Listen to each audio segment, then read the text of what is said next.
साम दाम दंड भेद, यही 4 तरीके होते दुनिया में किसी को भी जीतने के लिए। साम, साम का मतलब समझाना।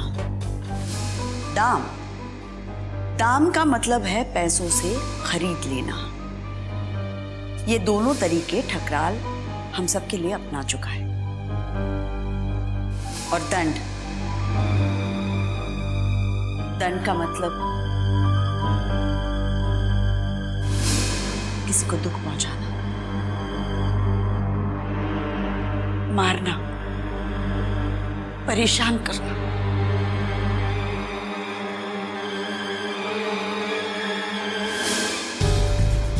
लेकिन जिस तरह तुम बच्चों ने उसके गुंडों का सामना किया है, मुझे नहीं लगता वो फिर से ये तरीका अपनाएगा। तो अब बचा भेद, दुश्मन के खेमे में फूट डालना, उन्हें अलग अलग करना। मुझे लगता है अब यही उसका अगला कदम होगा। लेकिन अब हमें पहले से ही तैयार रहना है। सोचना यह है कि वो कैसे हमें बांटने की कोशिश करता है। आप बिल्कुल ठीक कह रही हैं, लेकिन अब वो हमें बिल्कुल नहीं बांट सकता, क्योंकि अब हम सब साथ हैं। हाँ, और अगर उन लोगों ने कोशिश भी की ना तो उनकी और पिटाई हो। सच में अब हम में बंटवारा होना मुमकिन ही नहीं है। लेकिन हो सकता है इस बार वो कोई ऐसी कोशिश ही ना करे जिससे हम रचना को धोखा दे। क्या पता वो कुछ और करे, कोई नई हरकत हमें तोड़ने की। ऐसा ही होगा, किसी भी दिशा से हमला होगा। अब हमें सतर्क रहना है हर पल। पता नहीं इस बार उसके निशाने पर कौन है।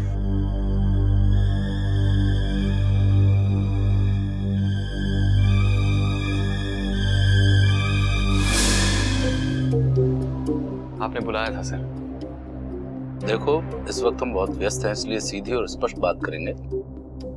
हम देख रहे हैं कि रचना तुम्हारी लोकप्रियता की धज्जियां उड़ा रही है। इसके लिए क्या कर रहे हो तुम? जी, मैं समझा नहीं सर। राजनीति में कदम रख रहे हो और मैं समझा नहीं जैसी भाषा बोल रहा हो। कच्चे हो लगता है। अगर नहीं समझे तो फिर ये बीड़ा ही क्यों उठाए ये चुनाव पुनाव का?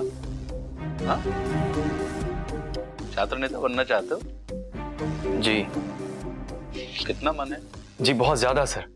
बहुत वक्त से सोच रखा था, चुनाव लड़ना है, जीतना है, बहुत कुछ बदलना चाहता हूँ सर। यहाँ के लोग। ठीक है, सीधी बात बताओ, चुनाव जीतना चाहते हो या नहीं? जी। लेकिन नहीं जीतोगे।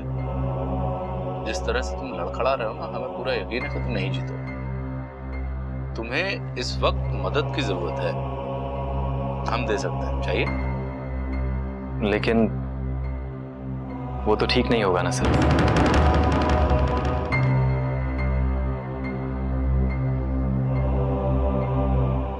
ठीक है, जब ये ठीक होगा लगने लगे तब आना। जाओ। Good day sir.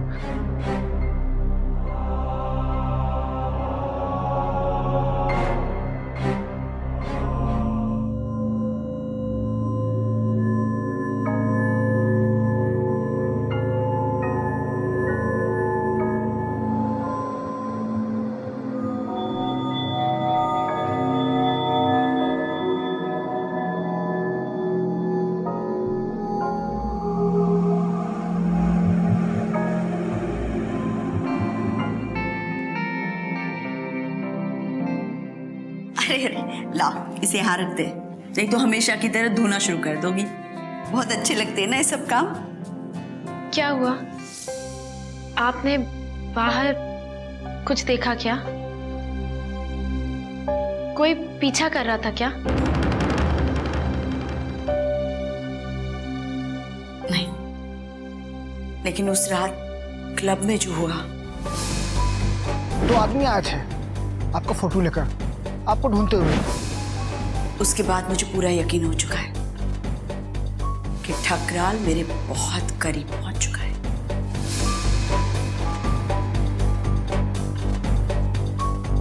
लेकिन तुम चिंता मत करना, मैं यूं इतनी जल्दी किसी के हाथ नहीं लगने वाली।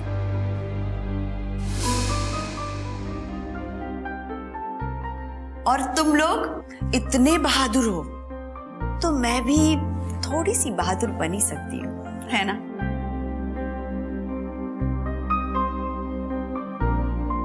लेकिन एक बात है, मैं खुद नहीं जानती कि मैं यहां कितनी सुरक्षित हूं।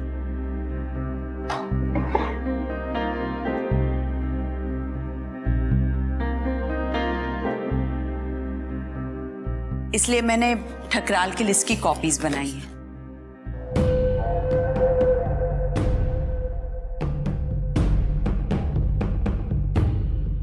अगर कल को मुझे कुछ हो गया तो इन्हें सुरक्षित रखना, अलग अलग जगह पे।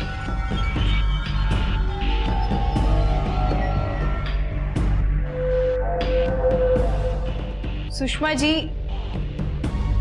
ये कौन है?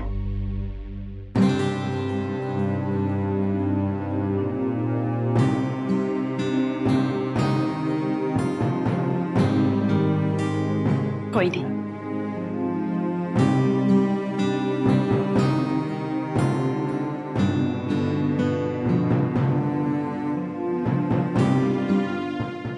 ये कॉपी है उस लिस्ट की जिसमें सब लोगों के नाम हैं जिनके साथ ठकराल ने कभी भी कुछ भी गलत किया है। संभाल के रखना इसे, सबके पास इसकी एक कॉपी होनी चाहिए ताकि हमें कभी भी कुछ हो भी गया तो ये सेफ रहे। तो ठीक है पुत्र, पर इतने दिन से हमारे हाथ में लिस्ट है, पर किसी का कोई पता चता क्यों नहीं चल रहा? यही सोचकर मैं भी थोड़ी परेशान हो रही हूँ, लेकिन कोई रास्ता तो होगा इन लोगों तक पहुंचने का। एक तरीका है आरटीआई का। सरकार का रूल है सूचना का अधिकार, जिसके हिसाब से हम लोग सरकारी डॉक्यूमेंट में किसी भी इंफॉर्मेशन की मांग कर सकते हैं, और फिर चाहे वो पुलिस स्टेशन हो या सरकारी दफ्तर, हमारी मांगी हुई इंफॉर्मेशन उन्हें हमें देनी ही पड़ेगी। और कम से कम कुछ लोगों ने तो ठकराल के खिलाफ केस दर्ज किया होगा। हम उस केस की फाइल से उनके पते वगैरह पता लगा सकते हैं, लेकिन आरटीआई की अर्जी देने के बाद। ये ठीक रहेगा, शायद इससे कुछ हो जाए। हमने तो आरटीआई भर भी दी है। अरे वाह अन्नू,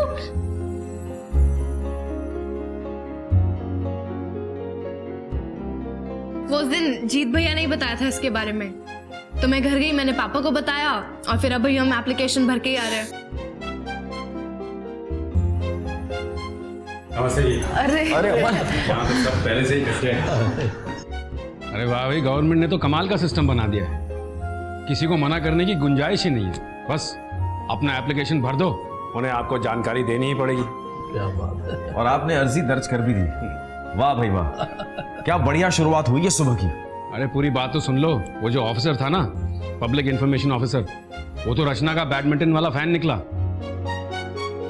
और अब तो तुम्हारी इस मुहिम से वो बहुत ही इम्प्रेस्ड हो गया है। उसने ये कहा है कि हमारा काम वो जल्द से जल्द कर देगा। अब मजा आएगा ना? Yes, Janvi, how are you feeling now? Let me check.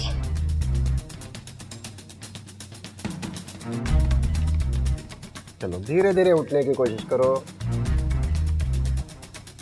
पैर सीधे। Okay,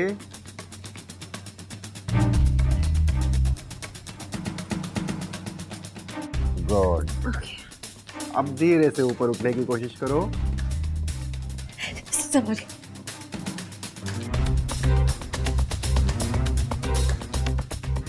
very good. बस थोड़ा थोड़ा पेन होगा। मेरा हाथ छोड़ो, अब चलने की कोशिश करो।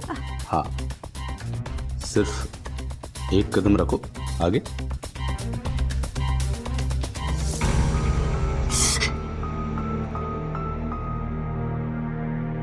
चिंता मत करो, वक्त लगेगा। रखने दीजिए उसको।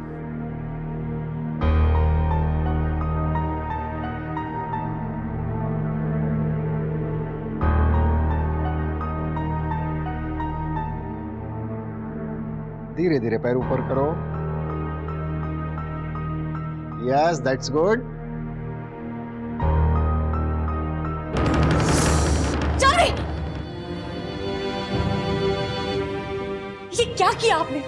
क्यों कहा उसे खुद से चलने के लिए? घबराइए मत मैडम, थोड़ा वक्त लगेगा, हमें और कोशिश करनी होगी।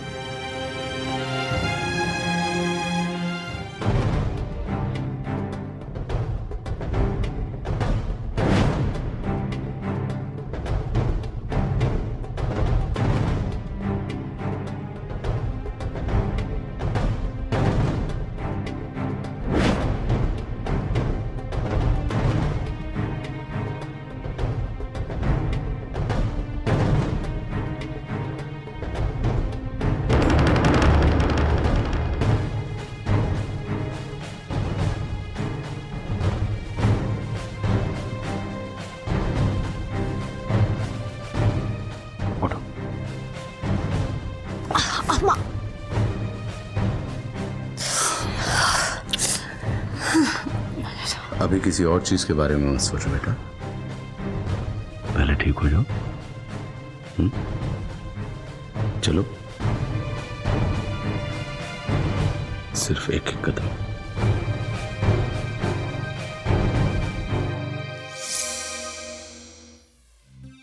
क्लास के लिए देर हो रही है।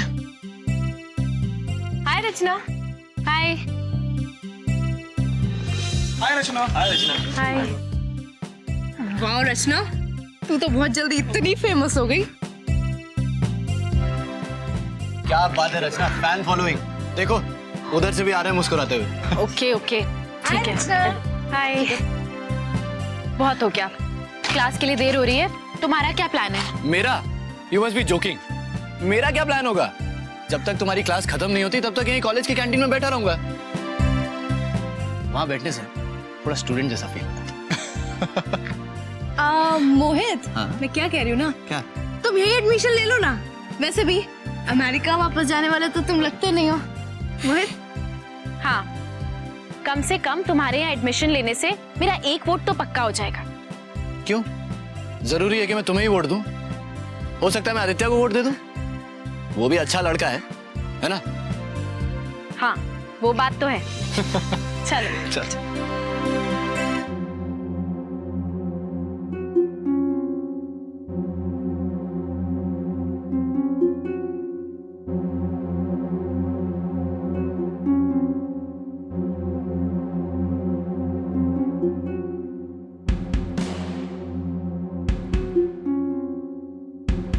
लेकिन आरिफ, ये कैसा नियम हुआ भाई?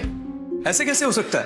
अरे चुनाव सिर पर है, लेकिन ये लोग क्या देख रहे हैं? मिस रचना, यूनिवर्सिटी ने एक नया नियम बनाया है कि चुनाव में खड़े होने वाले हर प्रत्याशी को सबसे पहले अपने छात्र संघ और उसके बाद सारे अध्यापकों को एक जानदार भाषण देकर यह साबित करना होगा कि हम इस लायक हैं कि चुनाव में लड़ सके।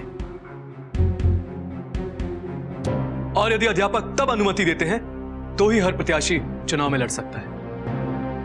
ये इसका क्या मतलब है? हाँ यार, ये कैसा रूल हुआ? हमें मिलकर इसका विरोध करना चाहिए। अगर मेरा बापू होता तो लठ लेके मैदान में खड़ा हो जाता, कहता हो भाई भाषण के कराओगे, आ जाओ कुश्ती लड़ लेते हैं। मतलब ये कौन होते डिसाइड करने वाले हम चुनाव लड़े या ना लड़े? मुझसे पूछो तो कोई खराब रूल नहीं है। वो लोग सिर्फ इतना ही चाहते हैं कि कोई गुंडा टाइप लोग चुनाव में खड़े ना हो जाए, बस। अरे यार आरिफ, आदित्य और रचना उन लोगों को कहां से गुंडा टाइप लगते हैं यार। ठीक है, कोई बात नहीं। अगर हमारे इरादे साफ हैं, तो हमें टेंशन लेने की कोई जरूरत नहीं है। और वैसे भी बाहर बड़े बड़े गुंडे या फिर खूनी चुनाव जीत जाते हैं। हमें वैसा माहौल नहीं चाहिए, है ना?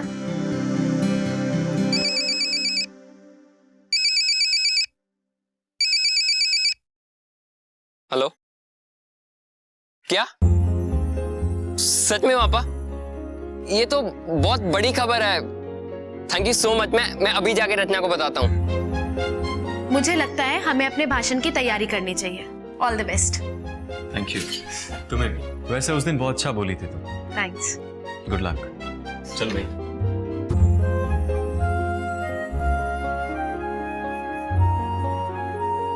लेकिन ये है कब? कल ये सब लोग भाषण देने वाले हैं और तुम भी अपनी तैयारी कर लो। कल का कोई और प्लान मत बनाना। हम लोग नीलोखेरी गांव जा रहे हैं। वो आरटीआई डाली थी, याद है? सूचना के अधिकार वाली। उनका जवाब आया है। हमें उनका पता मिल गया है जिनके बेटे को शायद ठकराल ने मरवाया था। एक बूढ़े पति पत्नी है, नीलोखेरी गांव में रहते हैं। अब हमें शायद अपना पहला सबूत वहीं से मिल जाए। वाह, क्या बात है। लेकिन रचना, कल भाषण है ना? अरे तो फिर हम लोग गांव बाद में चले जाएंगे ना, परसों या फिर सैटरडे को। लेकिन पापा ने शायद फोन किया था गांव में, ये पता करने के लिए कि वो लोग वहीं है कि नहीं। और पता लगा है कि वो लोग शायद शहर जा रहे हैं नौकरी की तलाश में। कभी भी निकल सकते हैं। कभी ऐसा ना हो कि हम लोग वहां पहुंचे और वो लोग निकल जाएं। हमें अभी निकलना चाहिए। चल। बिल्कुल, चलो। लेकिन ये है कहाँ पे? होगा कोई 300 किलोमीटर, मुजफ्फरनगर के आगे है। लेकिन हम जाके वापस कैसे आ पाएंगे? और रचना, आते आते दोपहर हो गई तो? रचना, कल चले जाएंगे ना भाषण के बाद। एक आध दिन इधर उधर होने से क्या फर्क पड़ेगा? फर्क पड़ता है मोहित, एक एक पल से फर्क पड़ता है। और ये बात हम खुद से नहीं तय कर सकते कि वो लोग हमें मिल ही जाएंगे। और इस बार ये लोग खो गए ना, तो हम कभी भी इन लोगों को ढूंढ नहीं पाएंगे। और ये अब तक का इकलौता नाम है जो शायद हमारी कुछ मदद कर सके। तो तू क्या सोच रही है रचना? एक तरफ चुनाव में खड़े होने का चांस है और दूसरी तरफ एक छोटी ही सही लेकिन उम्मीद है कि ठकराल के खिलाफ कुछ मिलेगा। एक तरफ इन सारे स्टूडेंट्स की तेरे ऊपर आस कि तू उनके लिए कुछ करेगी, और दूसरी तरफ एक अजनबी बुजुर्ग माँ बाप के लिए इंसाफ का रास्ता। क्या चुनेगी रचना? तू क्या चुनेगी?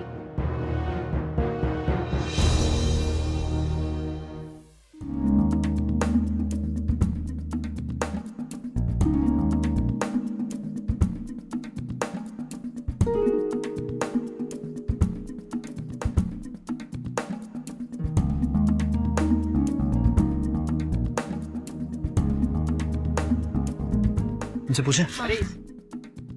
भैया भैया भैया, एक मिनट प्लीज। नीलोखेरी गांव किधर है? यही है ना? हाँ यही है। यही है? हाँ, थैंक यू भैया। हाँ। ये जगह इतनी दूर है, तुम लोगों को लगता है हम कल टाइम पे पहुंच जाएंगे वापस? और इलेक्शन के भाषण के लिए हम लोगों को 12 बजे से पहले पहुंचना है। चिंता मत करो, पहुंच जाएंगे टाइम पे।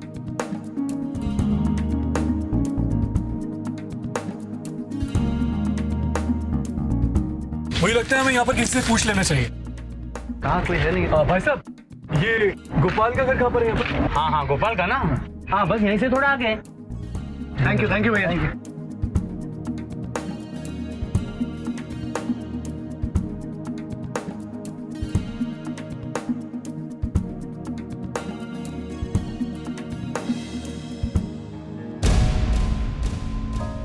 ये तो काफी टूटा फूटा सा लग रहा है। पता नहीं यहाँ कोई रहता भी है कि नहीं। कोई है?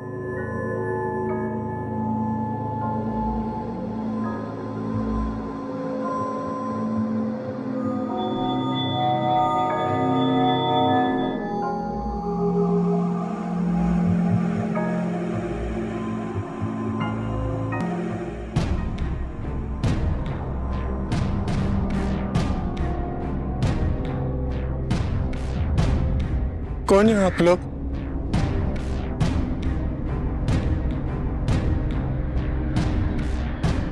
क्या चाहिए?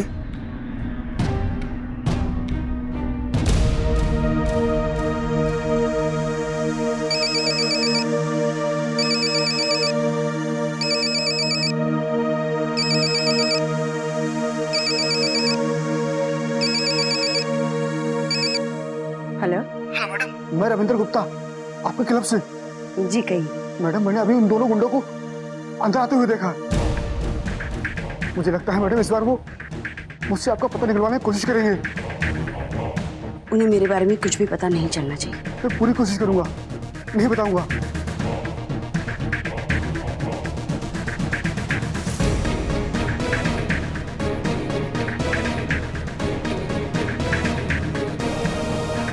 ये लो, वो आ गए। हे भगवान।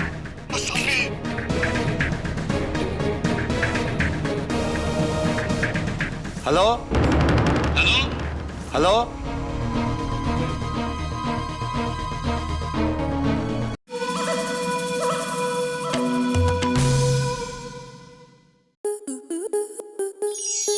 स्टार प्लस के YouTube पेज पर आने के लिए आपका धन्यवाद। अपने फेवरेट शोज देखने के लिए subscribe to star plus YouTube page and hit the bell icon.